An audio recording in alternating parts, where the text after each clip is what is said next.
Yo, Assalamualaikum warahmatullahi wabarakatuh. Kami dari kelompok 2 izin menyampaikan progres dari tugas besar kami yang berjudul Perencanaan Coverage Jaringan 4G LTE pada frekuensi 900 MHz di Kota Malang.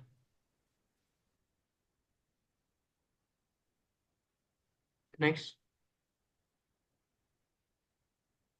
Berikut anggota kelompok kami yang pertama Muhammad Rizky Sugiantoro dengan NIM 211011060, Ananta Duta Pratama dengan NIM 211011071, Ibnu Aditya Pamungkas dengan NIM 211011078, Laila Angelina dengan NIM 211101079, dan terakhir Frida Budi Utami dengan NIM 211011081.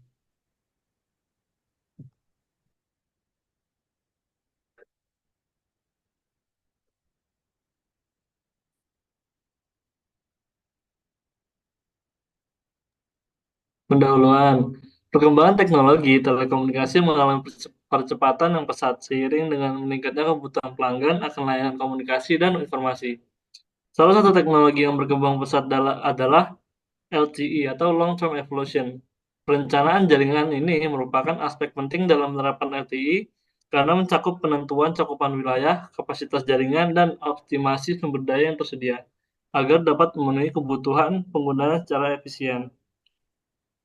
Nah, pada penelitian itu dilakukan perancangan jaringan 4G LTE dengan studi kasus di Kota Malang, melakukan analisis menentukan dan menghitung SNR atau Signal to Interface Noise Ratio dan RSP atau Reference Signal to Saved Power.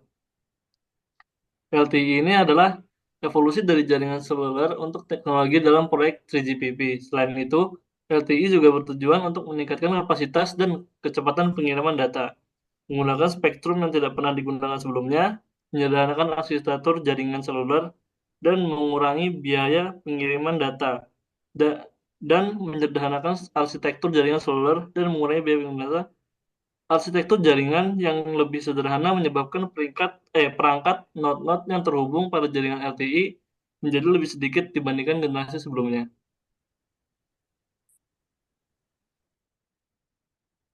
Oke, masuk slide selanjutnya yaitu ada RSRP atau Reference Signal Receive Power, di mana RSRP itu didefinisikan sebagai daya yang diterima oleh smartphone atau rata-rata linear daya yang dibagikan pada research element yang membawa informasi reference signal dalam rentang frekuensi bandwidth yang digunakan. Reference sinyal dibawa oleh simbol tertentu pada satu subcarrier dalam research block.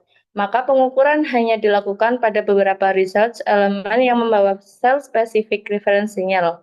Sehingga UA atau user equipment tidak mengukur setiap reference sinyal pada semua subcarrier.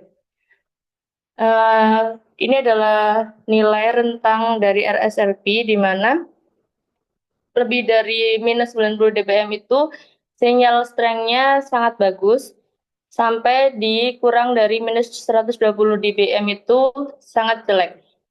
Nilai RSRP yang baik atau ideal untuk pengalaman pengguna optimal berada dalam rentang minus 80 dBm hingga minus 110 dBm. Nilai di bawah minus 110 dBm menunjukkan perlunya perbaikan cakupan jaringan melalui optimasi infrastruktur. SINR atau signal to interference noise ratio. SINR atau signal to interference plus noise ratio adalah rasio antara kekuatan sinyal utama yang diterima oleh perangkat pengguna UA dengan gangguan interferensi dan noise pada jaringan dinyatakan dalam dB.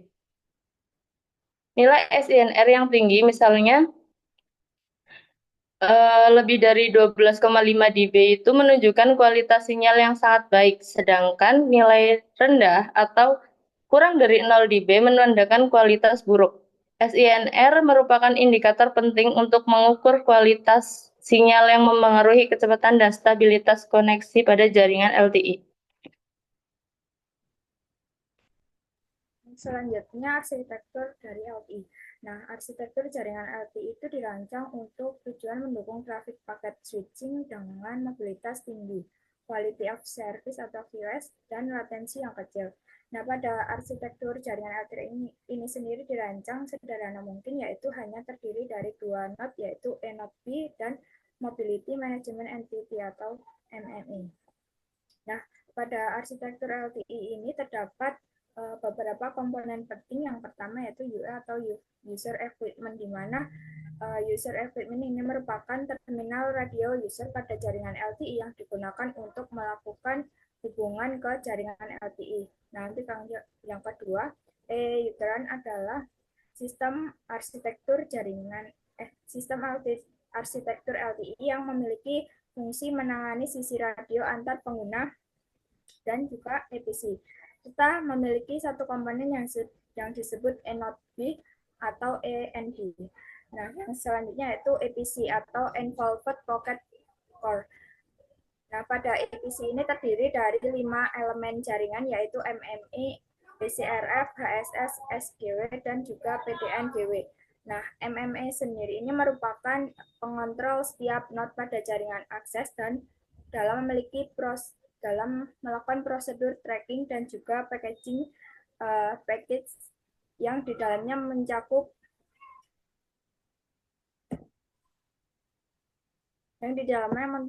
transmission.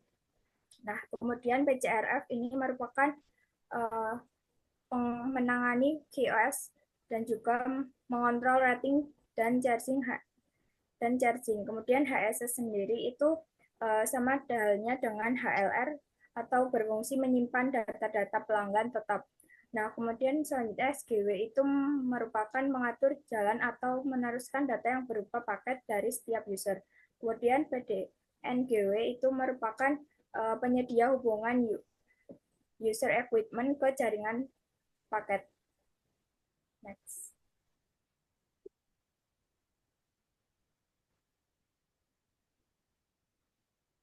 Nah, masuk ke metode. Di sini ada flowchart dari penelitian atau analisis dari tugas kami. Yang pertama itu kita akan menstudi literatur dan menentukan lokasi. Pada lokasi yang kita tentukan yaitu berada di Kota Malang dengan menentukan parameter yang digunakan dengan menggunakan frekuensi 900 MHz. Lalu setelah menentukan parameter yang digunakan, kita akan yang namanya menghitung downlink radio cell, lalu juga menghitung uplink pada radio cell. Setelah itu akan mengkalkulasikan area coverage, di mana area coverage area Kota Malang itu akan kita kalkulasikan, yang nantinya kita akan menentukan nih berapa sih jumlah dari set atau antena yang kita butuhkan ketika nilai SRP apa SINR itu, dan juga menentukan nilai SINR-nya juga. Simulasi ini juga dirancang atau dilakukan menggunakan software yaitu Atol 3.4. Ketika hasilnya sesuai, maka akan dilakukan ambil data gitu. Jadi pada perencanaan penelitian ini, coverage pada LTI pada Kota Malang dimulai dengan sebuah analisis mendalam terhadap diatur tentang sebuah desain coverage 4G. Berikut dari pemaparan hasil pendahuluan dan juga metode dari tugas kami. Kurang lebihnya mohon maaf. Assalamualaikum warahmatullahi wabarakatuh.